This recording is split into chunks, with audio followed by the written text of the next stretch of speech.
আসসালামু আলাইকুম বন্ধুরা, আপনারা কেমন আছেন? আশা করি ভালো আছেন। তবে আজকে আমি যে বিষয়টি নিয়ে ভিডিও তৈরি করেছি এটি হচ্ছে পাসপোর্ট কিভাবে রিনিউয়াল করবেন। আপনার পুরাতন পাসপোর্টের মেয়াদ শেষ হয়ে গেছে এবং নতুন পাসপোর্ট কিভাবে করবেন, এবং টাইপিং সেন্টারে গেলে আপনার কী কী ডকুমেন্টস লাগবে এবং আপনি কোন ফর্ম নিয়ে অ্যাম্বাসিতে জমা দেবেন, এবং ঘরে বসেই কিভাবে অ্যাম্বাসির থেকে পাসপোর্ট আপনার হাতে পাবেন সেই সংক্রান্ত তথ্য তুলে ধরব এই ভিডিওর মাধ্যমে। প্রথমত, আপনি যদি ফর্ম পূরণ করেন আপনার পুরাতন পাসপোর্ট থাকে, তবে আপনার বাড়ির যে কোনো একটি গার্জিয়ানের এনআইডি কার্ডের ফটোকপি এবং তার কন্ট্যাক্ট নাম্বার বা তার মোবাইল নাম্বার।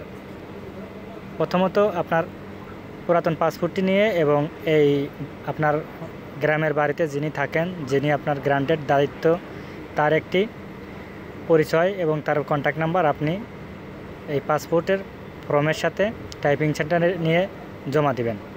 টাইপিং সেন্টার থেকে আপনার একটা ফর্ম পূরণ করে আপনার 3টা কপি দিবে। এই 3টা কপি নিয়ে আপনি দূতাবাসে যাবেন। আপনার যেই নিকটবর্তী দূতাবাস থাকে বাংলাদেশ এম্বাসি, সেখানে গিয়ে আপনি জমা দিবেন। আমি যেহেতু আগের আমার ডিজিটাল পাসপোর্ট ছিল, এখন আমি ই পাসপোর্ট করেছি। আমার 225 টাকা জমা নিয়েছে 10 বছর মেয়াদি। তবে এখানে ক্যাটাগরি অনুযায়ী এখানকার ফি জমা নিয়ে থাকেন। আপনি লেবার হলে কম, এবং আপনি যদি সোসাইটি ভালো থাকে তবে আপনার সেই অনুযায়ী এখানকার ফি প্রদান করতে হয়। তো আসি মূল কথায়, আমার প্রথমত কোনো তথ্যই ছিল না, বিদায়ী আমি প্রথম থেকে কোনো ভিডিও তৈরি করিনি। তবে আমি যেইভাবে জমা দিয়েছি এবং কীভাবে হাতে পেয়েছি আমার সব জানা হয়েছে, বিদায়ী আমি ভিডিওটি তৈরি করলাম। তো এখন আমি জমা দিয়েছি নিকটবর্তী যেই আমার এম্বাসি আছে সেখানে আবুধাবিতে। ওখানে জমা দেওয়ার পরে 225 টাকা জমা দেওয়ার পরে আমাকে একটি কক্ষে যাইতে বললেন। ওখানে গিয়ে আমার ফিঙ্গার এবং আমার ফটো নিলেন এবং আমার সিগনেচার নিলেন। নেওয়ার পরে আমাকে একটা স্লিপ দিলেন। স্লিপ বলতে যেটা ফর্ম, অর্থাৎ একটি ফর্মে 2টি খণ্ডিত করা যায়।